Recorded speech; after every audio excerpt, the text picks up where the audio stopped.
성경 말씀 시편 84편입니다. 시편 84편 1절에서 12절 말씀입니다. 제가 읽어드립니다. 함께 눈으로 따라서 읽으며 기도하며 나아갈 수 있기를 합니다. 만군의 여호와여, 주의 장막이 어찌 그리 사랑스러운지요.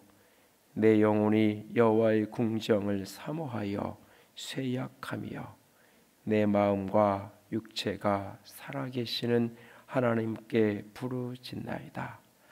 나의 왕, 나의 하나님 만군의 여호와여, 주의 제단에서 참새도 제 집을 얻고 제비도 새끼들 보금자리를 얻었나이다. 주의 집에 사는 자들은 복이 있나니 그들이 항상 주를 찬송하리로다. 셀라. 주께 힘을 얻고 그 마음에 시온에 대로가 있는 자는 복이 있나이다. 그들이 눈물 골짜기로 지나갈 때에 그곳에 많은 샘이 있을 것이며 이른 비가 복을 채워 주나이다. 그들은 힘을 얻고 더 얻어 나아가 시온에서 하나님 앞에 각기 나타나리이다. 만군의 하나님 여호와여, 내 기도를 들으소서. 야곱의 하나님이여, 귀를 기울이소서. 셀라. 우리 방패이신 하나님이여, 주께서 기름 부으신 자의 얼굴을 살펴보옵소서. 주의 궁정에서의 한날이 다른 곳에서의 첫날보다 나은즉 악인의 장막에 사는 것보다 내 아버지 하나님의 성전 문지기로 있는 것이 좋사오니 여호와 하나님은 해요 방패이시라. 여호와께서 은혜와 영화를 주시며 정직하게 행하는 자에게 좋은 것을 아끼지 아니하실 것임이니이다. 만군의 여호와여, 주께 의지하는 자는 복이 있나이다. 아멘. 한 3분 정도 말씀을 묵상하며 침묵 가운데 기도하며 나아갑니다.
마음의 고백과 우리의 마음의 소원을 다 주님께 올려드립니다.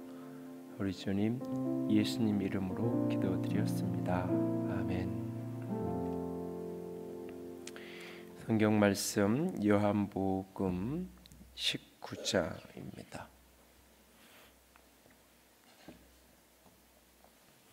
요한복음 19장 26절입니다. 요한복음 19장 26절과 27절입니다. 26절, 27절 두 절입니다. 다 함께 읽습니다. 예수께서 자기의 어머니와 제자가 곁에 있는 것을 보시고 자기 어머니께 말씀하시되 여자여 보소서 아들이니이다 하시고 또 그 제자에게 이르시되 보라 내 어머니라 하신대 그때부터 그 제자가 자기 집에 모시니라. 아멘. 조선시대 효정 임금 때 이런 일이 있었다고 합니다. 민정시차를 효정이 나갔는데 어떤 젊은이가 팔순의 노모를 업고 서 있는 모습을 보게 됩니다. 효정이 묻습니다. 무슨 일로 그렇게 늙으신 노모를 업고 서 있느냐고. 그러자 그는 대답합니다. 어머님의 평생 소원이 임금님의 용안을 우러러 뵙는 것이어서 제가 10리길을 걸어서 어머니를 이렇게 업고 왔습니다. 그 효정이 그 효행이 기특하다고 여겨져서 아주 후한 상금을 내렸다고 합니다. 이 일이 이제 소문이 돼서 여기저기 펴집니다. 그러자 이제 별로 효자도 아닌 한 젊은이 하나가 노모를 얻고 임금이 지나는 길을 찾아서 역시 가서 서 있습니다. 똑같은 질문을 합니다. 어째서 여기 이렇게 와 있냐고. 그랬더니 먼저 상금 탄 사람하고 똑같은 대답을 하죠. 어머니가 하도 임금님의 용안을 뵙고 싶어 해서 먼 길을 이렇게 왔습니다. 이때 갑자기 동네 사람 하나가 툭 튀어나와서 소리를 지릅니다. 저놈은 천하의 불효자식인데 상금 타먹으려고 저런 거라고 고자질을 하게 되죠. 임금이 어떤 반응을 했을까요? 만약 이 효정이 저놈을 당장 하옥시키고 곤장을 때리라고 그랬으면 이 이야기를 수백 년이 지난 오늘 제가 하지 않겠죠? 이런 이야기를 했다 그래요. 효도는 흉내라도 내는 것이 아름다운 일이니 저에게 후한 상금을 주라고. 어쩌면 효도라는 것 흉내라도 좀 내봐야 하는 시대가 어쩌면 그 시대일 뿐만 아니라 이 시대가 아닌가라는 생각을 해보게 됩니다. 예수님이 십자가에서의 첫 마디는 당신을 십자가에 못 박고 있는 그들을 향한 용서의 고백이었습니다. 예수님의 십자가에서의 두 번째 고백은 양편에 매어 달려 있었던 그 행악자들을 향해서 특별히 그 중에 한 자신의를 기억해 달라고 소원하는 한 행악자, 한 강도를 향한 외침이었습니다. 그리고 이제 세 번째 예수님의 말씀은 그 십자가 앞에 가장 가까이에서 그 십자가를 바라보고 있을 예수님의 육신의 어머니 마리아 그리고 그의 사랑하는 제자 요한을 향해 하는 말입니다. 여자여 당신의 아들입니다. 아들입니다. 그리고 요한을 향하여서는 내 어머니라. 여자여 보소서 아들입니다. 내 어머니라 라고 우리 주님께서 말씀하십니다. 오늘 이 고백 여기에 등장하는 이 세 사람 예수님과 마리아와 사랑하는 제자 요한 이 모습 속에서 사랑이란 과연 무엇인지 십자가에서 우리 주님께서 이 고백 속에서 우리에게 가르치기 원하고 우리에게 보여주기 원하시는 그 사랑이란 어떤 것인지를 조금 더 나누기를 원합니다. 첫 번째로 사랑은 자신을 내어주는 것인 동시에 그를 사랑하는 그를 내어놓는 것이 사랑입니다. 나를 내어주고 또 그를 내어놓는 것 그것이 바로 사랑입니다. 이것이 마리아의 사랑을 요약하는 고백입니다. 마리아는 처음 예수 그리스도에 대한 수태고지를 받았던 그 순간부터 자기를 부인하는 것으로 사랑을 시작합니다. 그 마리아가 예수를 품고 젖을 물리고 그 오랜 세월을 자신의 아들로 키워가는 그 모든 시간들, 그리고 지금 이 순간 십자가 앞에서 그 예수님의 옷을 속옷까지 다 벗겨놓고 그것을 제비 뽑으면서 누가 이걸 가져갈까? 그냥 우리 찢어가지고 나눠 갖지 말고 우리 제비 뽑아서 그냥 요즘 우리식으로 표현해 가위바위보해서 이긴 사람이 이게 전리품처럼 이 예수님의 이 옷을 가져가자라고 그렇게 이야기하고 있는, 당신의 사랑하는 그 아들은 십자가에 매어 달려 있고 그렇게 그 앞에서 사람들은, 군병들은 그 옷을 제비 뽑기 하면서 누가 가져갈 것인가를 나누고 있는 그 모습 속에서 그는 자신을 내어주어야 했고 또 그를 내어 놓아야 했던 모습을 보게 됩니다. 이 마리아를 가리켜서 그 예수님이 태어나고 8일 만에 이렇게 할례를 받으러 성전에 갔을 때에 시므온이 이 어린 아이를 데리고 관례를 따라 할례를 받으러 온 그 마리아를 보면서 이런 예언을 하죠. 칼이 내 마음을 찌를 것이다. 칼이 내 마음을 찌르는 것 같을 것이다 라고 말하고 있어요. 어쩌면 마리아에게 있어서 일평생 예수를 품고 예수를 받아들이는 그 순간부터, 주의 천사의 수태고지를 받아들이는 그 순간부터 사실 그의 인생은 전체는 순환의 연속일 수밖에 없는 그런 어떤 인생을 그는 살아내야 했어요.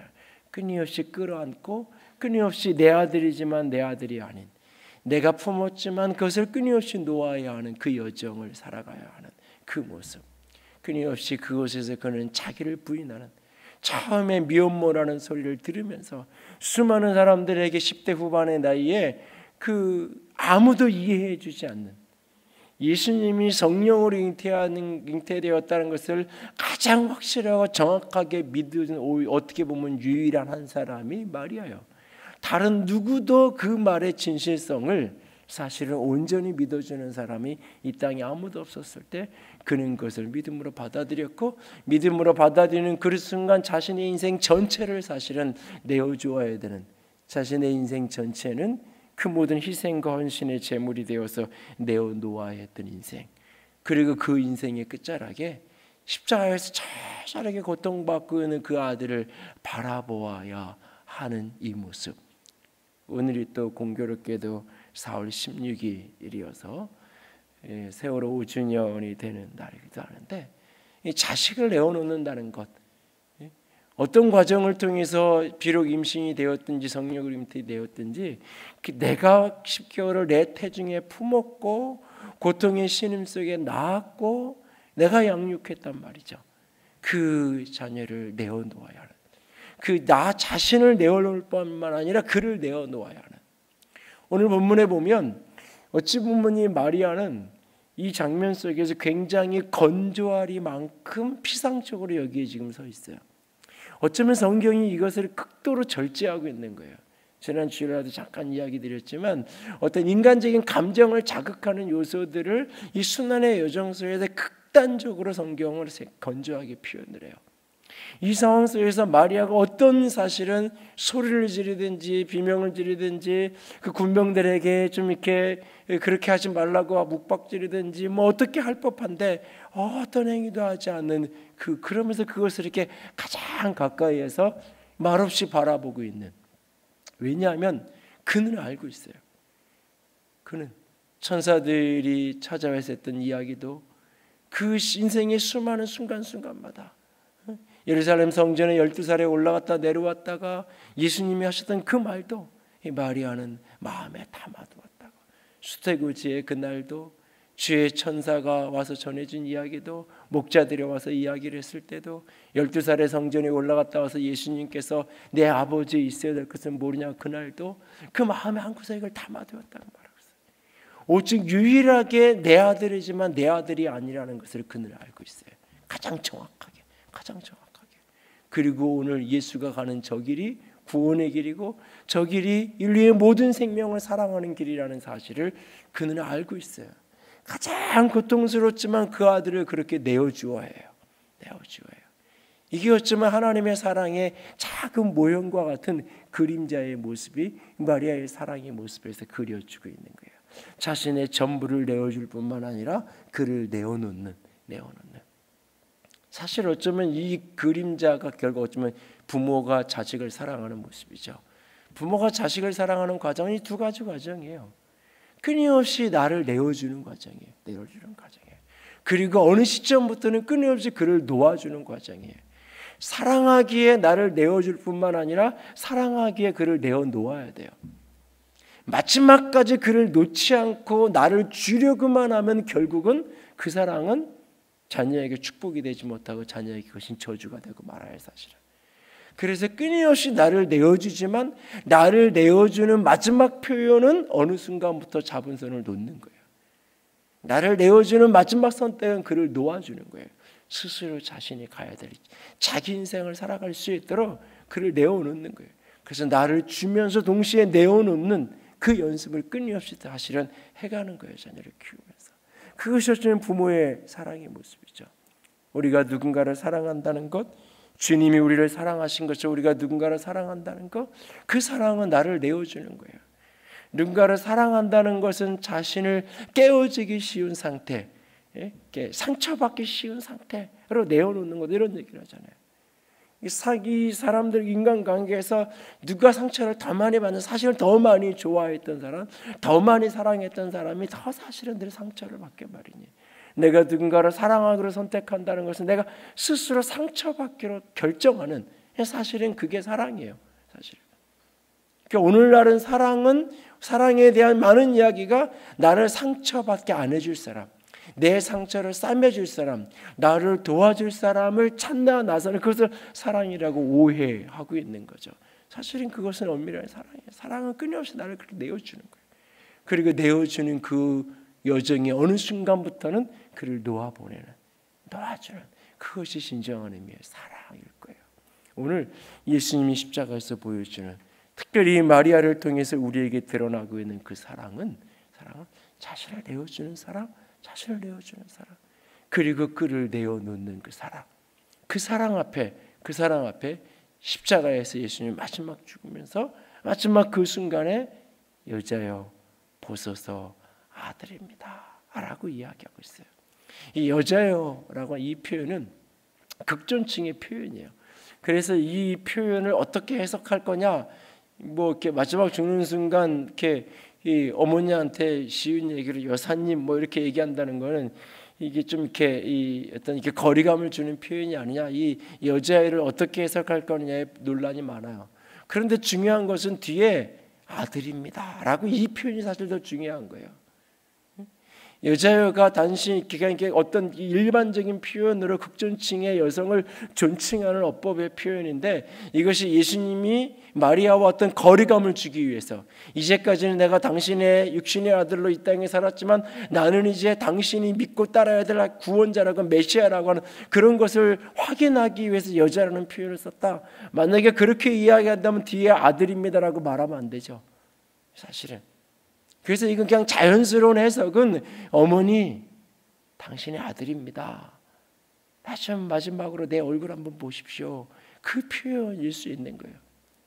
그런데 이 말은 실패의 고백이 아니에요.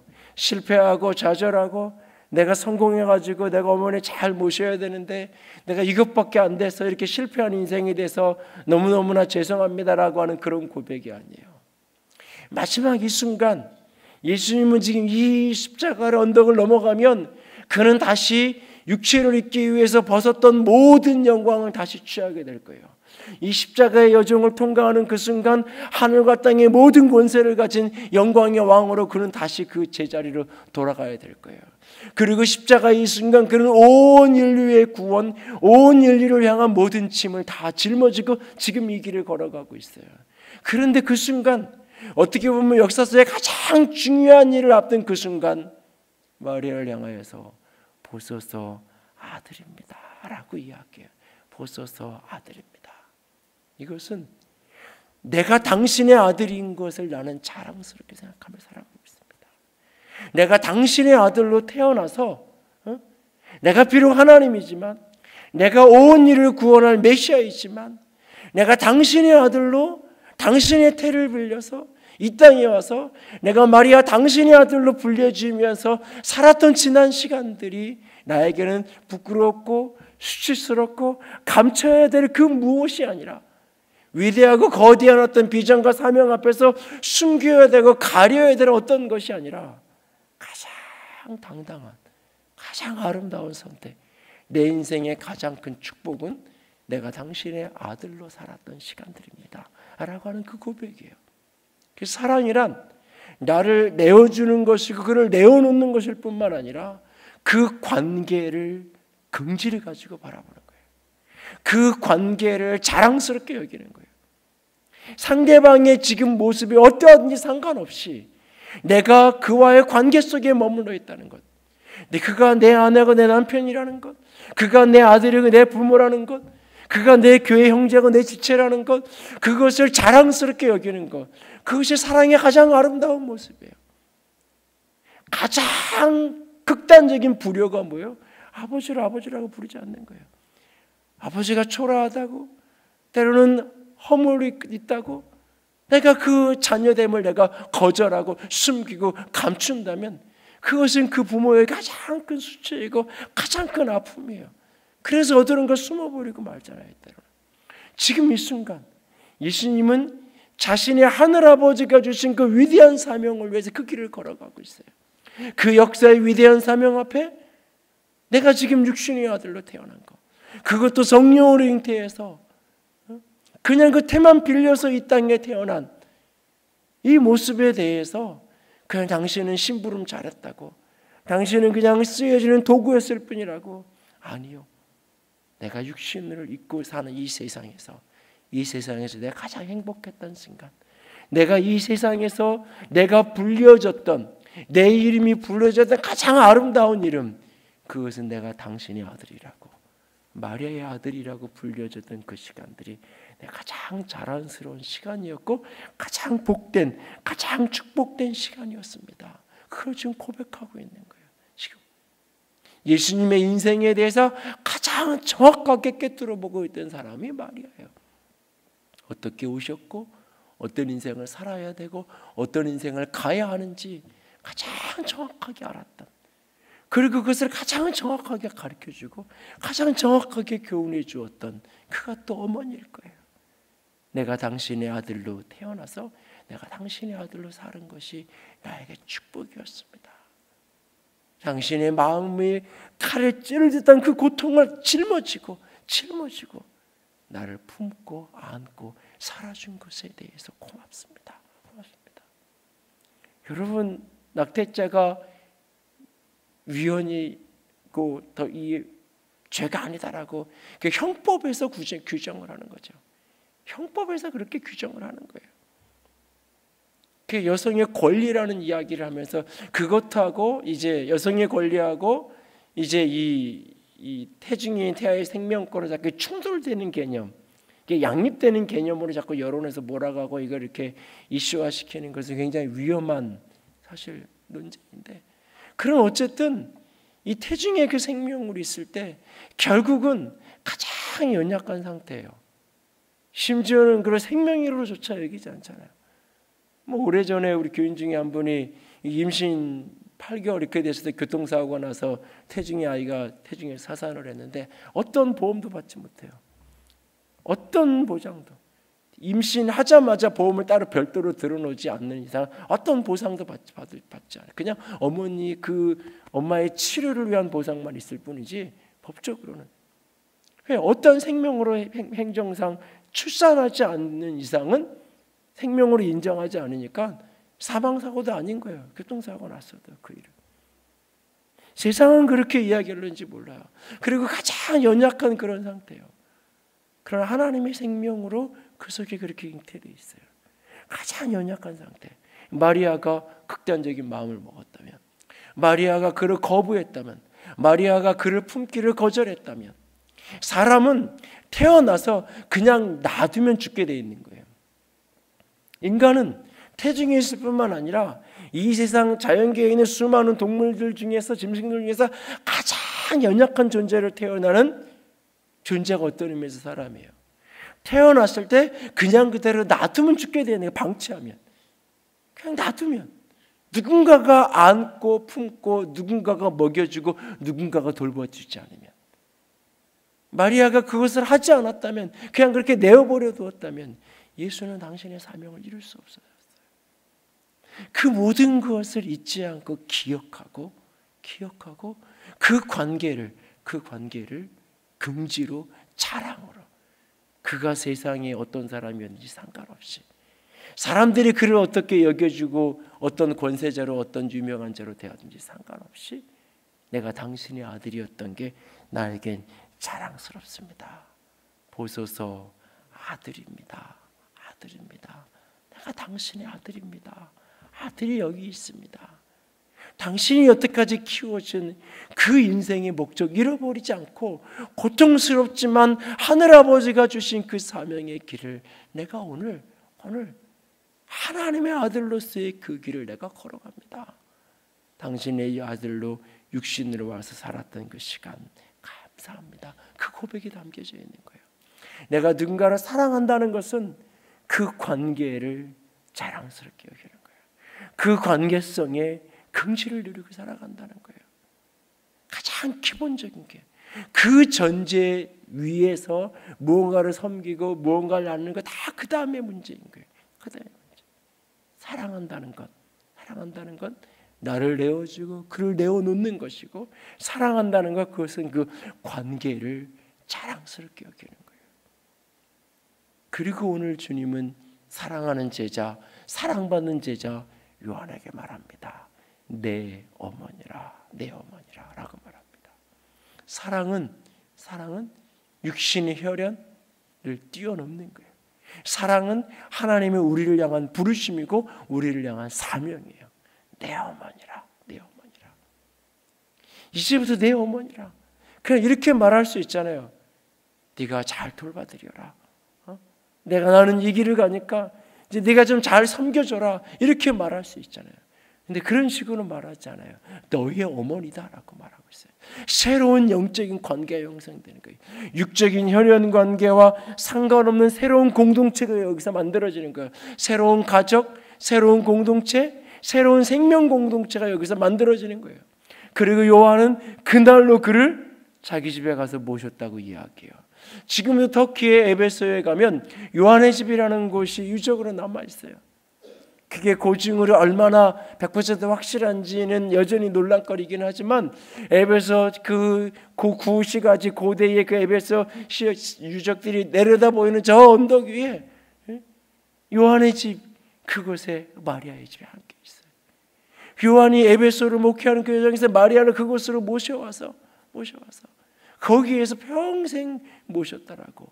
그리고 그곳에 마리아의 무덤. 근데 이제 가톨릭은 마리아 승천일 8월 15일을 마리아가 승천했다고 이제 가리키는 교리가 있어서 그 마리아의 무덤이 있지만 그것은 공개하지 않고 그것에 대해서는 가려놓고 이제 일반인들이 들어갈 수 없게끔, 관광객이 와서 이렇게 가볼 수 없게끔 이제 차단을 해놓고 이쪽에 이제 요한의 집, 마리아의 집 그 이제 흔적만 볼 수 있게 해놓게 했는데, 어쨌든 요한이 그렇게 마지막까지 그를 섬기고 모셨다라고 이야기하고 있잖아요. 새로운 가족 공동체가 만들어지는 거예요. 새로운 가족 공동체, 육적인 혈연 관계에 갇힌 관계 공동체가 아니라 새로운 가족 공동체. 오늘날 한국 사회는 이제 개인적 이기주의는 뛰어넘어서 가족 이기주의죠. 내 자식, 내 식구 이것밖에 보이지 않는 그런 시대로 점점 흘러가고 있잖아요. 이제 우리가 이것을 넘어서서 새로운 가족 공동체를 만들어 가야 돼요. 사랑이란 내 가족만을 꿈꾸는 게 아니에요. 사랑이란 더 넓은 공동체 전체를 우리가 끊임없이 바라봐야 돼요. 오래전에 그 영상을 한번 보여드렸던 것 중에 하나가 이 남극의 이 황제 펭귄들이 이 겨울을 나는, 특별히 이제 부화를 해가지고 이제 이 산란을 하기 위해서 그 남극으로 가서 거기서 짝짓기를 하고 그리고서는 이제 이 암놈이 이제 알을 낳고 그 암컷은 이제 나중에 아이가 태어나고 나면 부화가 이제 부화 4개월 정도 걸리는데 이게 부화가 되고 나면 그 먹을 것을 구하기 위해서 암컷은 저 바다로 이제 먹을 것을 구하러 가요. 그러면 이제 수컷이 그걸 부화를 품는 거예요. 근데 바닥에 떨어져서 그 원체 추우니까 1, 2분만 지나면 그냥 얼어버려요.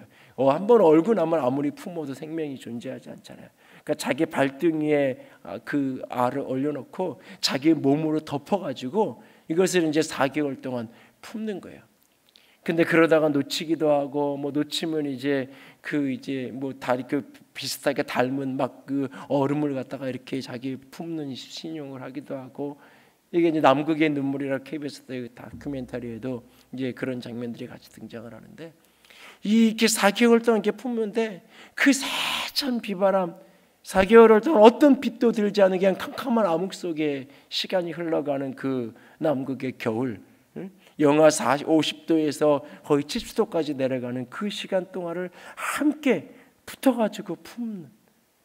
근데 최근에는 이것을 이제 연구 결과들이 나오는 게 이게 이타주의가 아니라 같이 이렇게 몸을 비기고 있는 게 이타주의가 아니라 자기가 살기 위한 이기주의다. 자기 알을 어쨌든 품고 살려야 되는.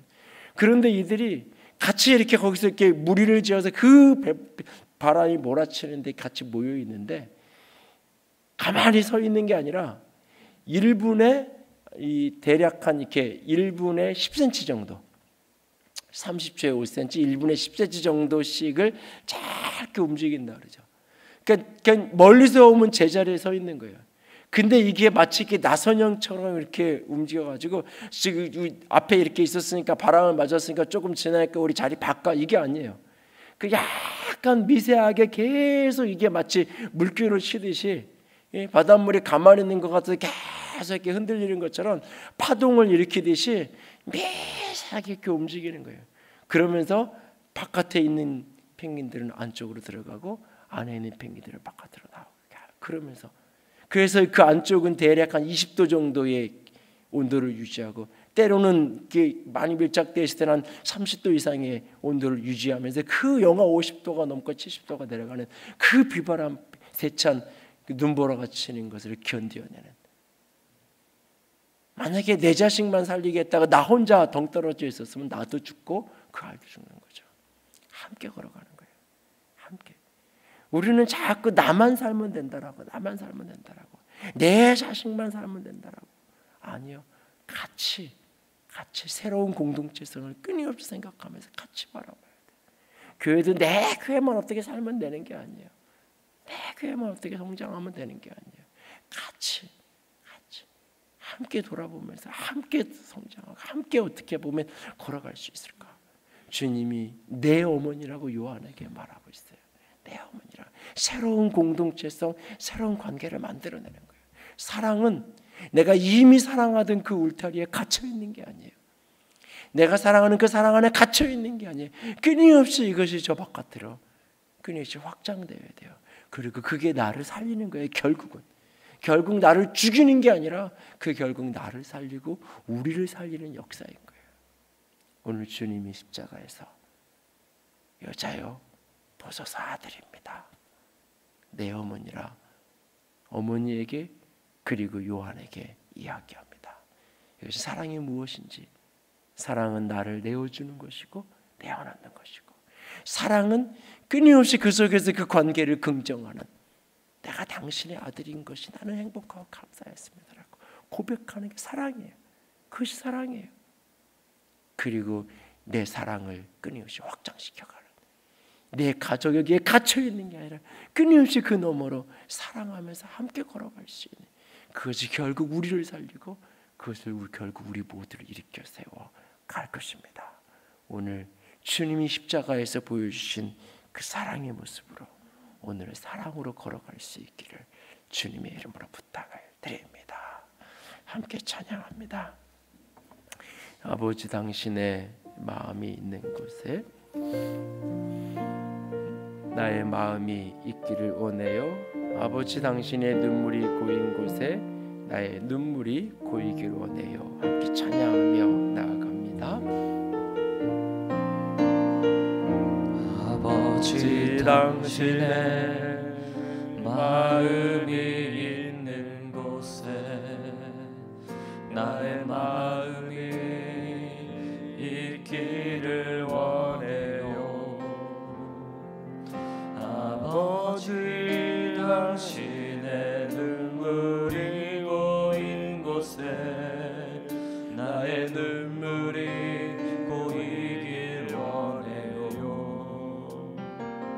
아버지 당신이 바라보는 영혼에게 나의 들으리 향하길 원해요.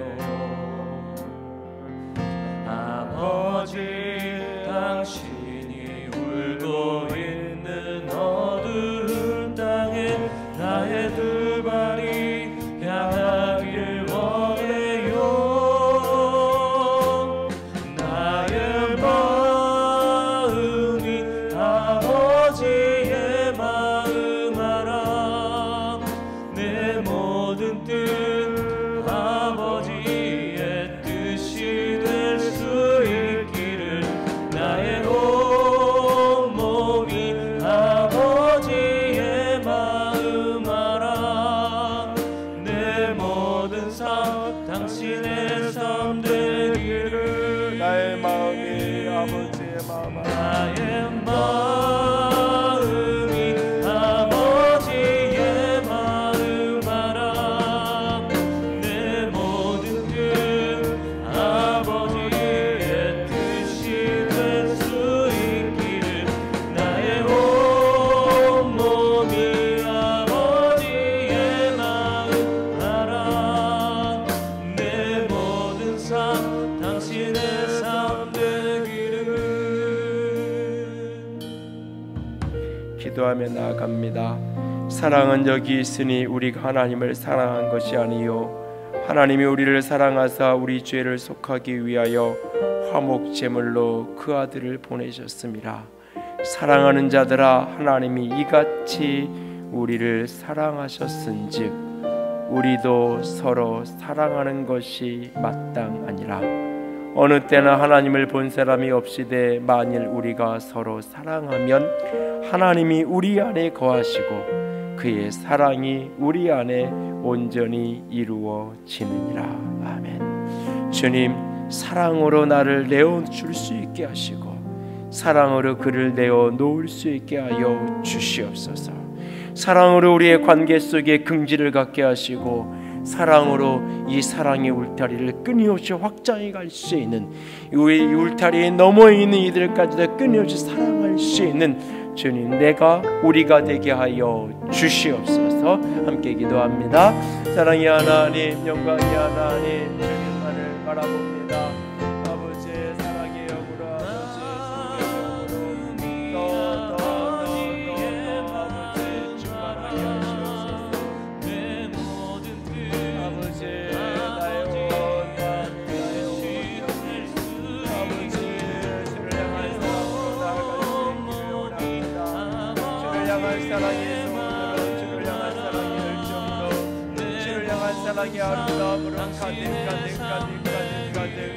아버지 주의 길을 걸어가기 원합니다. 주의 영광의 삶을 살아가기 원합니다. 주의 거룩한 삶을 살아가기 원합니다. 아버지 우리를 받으시고 우리를 믿어주시도록 온 마음과 온 정과 온 사랑을 다하여 아버지 하나님, 내가 주를 사랑하고 그 사랑으로 우리가 서로를 사랑할 수 있기를 원합니다. 주님이 우리를 사랑하셨던 그 사랑으로 우리가 서로를 사랑하는 것이 마땅하다고 하셨사오니 하나님의 본 사랑이 없이는 우리가 사랑함으로 주 안에 거하고 사랑함으로 아버지 안에 거하고 사랑으로 하나님 안에 거하고 사랑함으로 영생을 누리며 사랑함으로 영광함에 거하는 것을 믿습니다.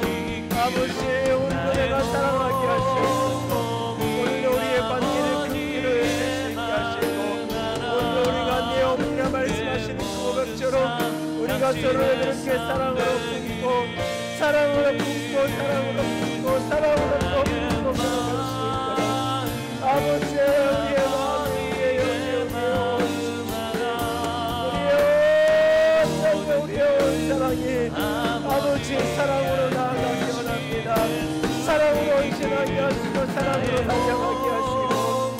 사랑으로 성경할 수 있도록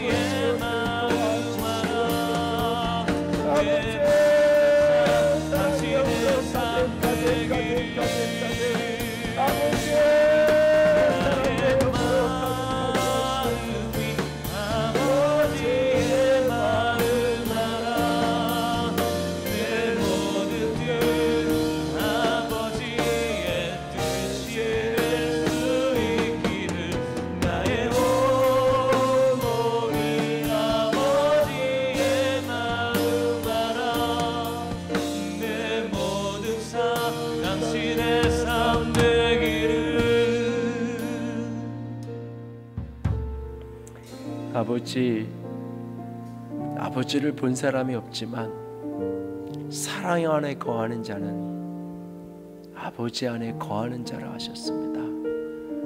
아버지의 시선이 머물러 있는 그 영혼, 그가 때로는 내 사랑하는 어머니요 아버지요, 내 아내요 내 남편이요 내 자녀일 때가 있고, 그가 또 그 울타리 넘어 그 누군가일 때가 있습니다. 그 모두를 내 어머니로 받아 내가 그 아들로 살아가는, 그렇게 섬겨가며 사랑하는, 그래서 하나님을 보고 하나님 안에 거하는 우리가 되게 하여 주시옵소서. 주님 사랑합니다. 주의 이름으로 축복합니다. 우리 주님 예수님 이름으로 기도드렸습니다. 아멘. 이제는 우리 주 예수 그리스도의 은혜와 하나님 아버지의 놀라우신 사랑하심과 성령 하나님의 교통하시며 기름 부으시는 그 은혜가 오늘도 사랑의 영에 붙들려 사랑함으로 아버지 안에 거하는 자가 되기를 작정하는 모든 이들 위해 이제로부터 영원토록 함께 있을지어다. 아멘.